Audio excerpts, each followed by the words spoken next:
Эта маленькая девочка пока не понимает, от какой беды ее спасли неравнодушные взрослые, но ее молчание уже говорит о многом. Девочка не зовет свою маму, ведь она ушла, бросив малышку одну в пустой квартире. За этой дверью годовалая девочка находилась в течение 2 суток без еды и пищи. Тревогу забила соседка, которая проживает во 2-м подъезде. Услышав громкие крики ребенка, женщина сразу же пришла сюда и, обнаружив, что матери нет дома, сразу же обратилась в полицию. Нерадивой матери теперь грозит уголовное наказание. Число преступлений в отношении детей в 2016-м заметно снизилось, но цифры по-прежнему пугают. Почти 600 случаев, и большинство из них совершены родителями или опекунами. Такие преступления, как неуплата алиментов, неисполнение своих родительских обязанностей, сопряженные жестоким обращением с ребенком, причинение побоев, легкого и тяжкого вреда здоровью, насильственные действия сексуального характера. Иногда в стремлении научить ребенка уму-разуму взрослые переходят опасную черту. На устах якутян по-прежнему остается история 3-летнего мальчика, которого пьяная мать забила деревянным бруском. На этой неделе женщине вынесли приговор – 15 лет общего режима. 3-4 рюмки водки – это что такое с такими маленькими детьми? Пустой холодильник, разруха в доме и запах алкоголя. Таких неблагополучных семей только в Якутске почти 500. Инспекторы проверяют их каждый месяц, но лишь единицы готовы менять свой образ жизни ради детей. При проверке иногда бывают родители в нетрезвом состоянии.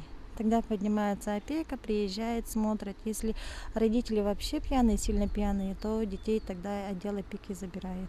Низкая родительская ответственность губит не меньше детских жизней, чем серьезные заболевания или врожденные патологии. Только в прошлом году Якутия потеряла 46 детей. Это 2 школьных класса. Чаще всего гибель происходит в результате пожаров, ДТП и утоплений. Но в большинстве этих случаев дети находились без присмотра взрослых. Когда горят дома, когда дети у нас погибают от утопления, когда дети у нас погибают в ДТП, потому что папа был пьяный. Сегодня мы должны настроить всю общественность нашей республики, чтобы все встали вот буквально единым блоком, да, и вышли на именно защиту нашего детского населения.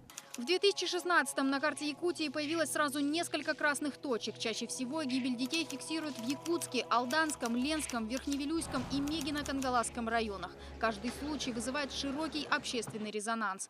Так, на всю республику прогремела трагедия в Татинском районе. 1,5-годовалый малыш замерз в собственном доме, пока мама распивала спиртное с соседями. Следователи установили, что 3-летний ребенок ночью открыл дверь, которая не была заперта на запорное устройство, и в поисках матери босиком бродил вблизи дома. Не найдя ее, он вернулся домой, но дверь закрыть не смог. По результатам судебного рассмотрения подсудимая признана виновной и приговорена к наказанию в виде 1 года 2 месяцев ограничения свободы. Но бывает и так, что дети выбегают на мороз в поисках спасения. Ту декабрьскую ночь 13-летний мальчик до сих пор вспоминает с содроганием. На улице было холодно, минус 45 где-то так. Вот. И я побежал, получается, к соседям, стучался, и мне соседка открыла дверь. Я сказал, что меня избили родители. Почему так произошло? Со злостью, то, что я собак не покормил.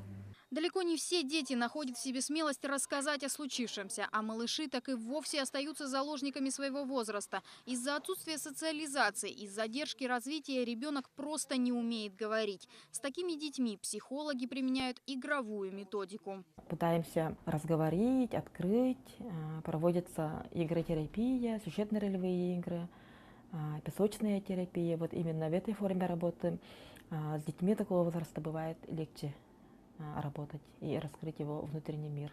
Регулярные сообщения о пострадавших детях показывают слабые места общества, но одними законами не решить острую проблему.